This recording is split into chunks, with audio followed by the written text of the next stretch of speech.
Assalamualaikum warahmatullahi wabarakatuh. Selamat pagi anak-anak ibu semuanya. Alhamdulillah kita dapat bertemu lagi. Di sini kalian akan mempelajari tentang pelajaran IPS, yaitu pelajaran IPS kelas 7 di bab ke-1 ini. Terlebih dahulu ibu akan memperkenalkan diri. Nama ibu adalah Ibu Khairia.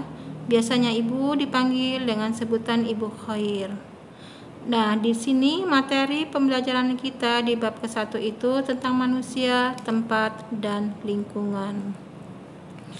Adapun tujuan pembelajaran, diharapkan di sini siswa mampu yang pertama, memahami konektivitas antar ruang dan waktu. Yang kedua, memahami letak, luas, potensi, sumber daya alam, dan kemaritiman Indonesia. Yang ketiga, menjelaskan berbagai hal yang berhubungan dengan dinamika penduduk dan kondisi alam Indonesia. Yang keempat, menjelaskan tentang berbagai akibat interaksi antar ruang.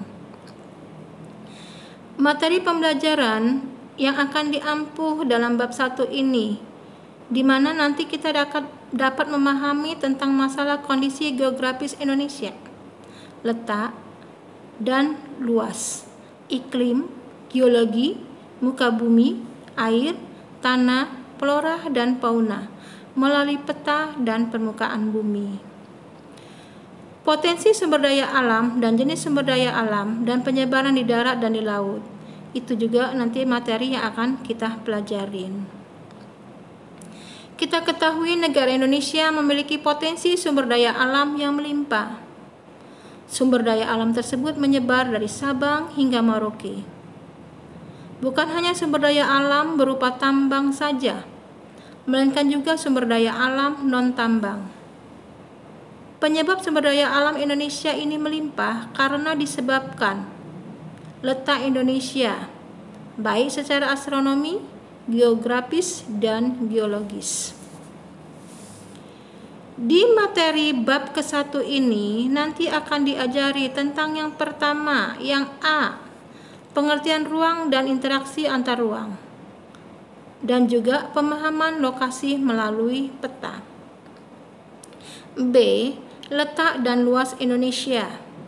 Di sini nanti ada letak astronomis, letak geografis, dan letak geologis. C, potensi sumber daya alam dan kemaritiman Indonesia. Yang pertama, potensi sumber daya alam Indonesia menyangkut di dalamnya potensi sumber daya hutan dan potensi sumber daya tambang. Yang kedua, potensi kemaritiman Indonesia menyangkut di dalamnya nanti tentang masalah perikanan, hutan mangrove, dan juga terumbu karang. D, dinamika kependudukan Indonesia.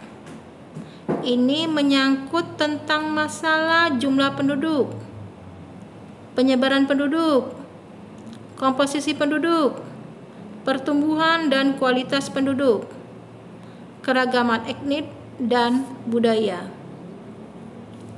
E, kondisi alam Indonesia. Di sini nanti kita dapat melihat keadaan fisik wilayah dan juga flora dan fauna. Itulah materi pembelajaran di kelas 7 yang nantinya akan Ibu jelaskan dalam pertemuan-pertemuan kita selanjutnya. Tetap semangat, jaga kesehatan. Ibu akhiri. Wabillahi taufiq wal hidayah. Assalamualaikum warahmatullahi wabarakatuh.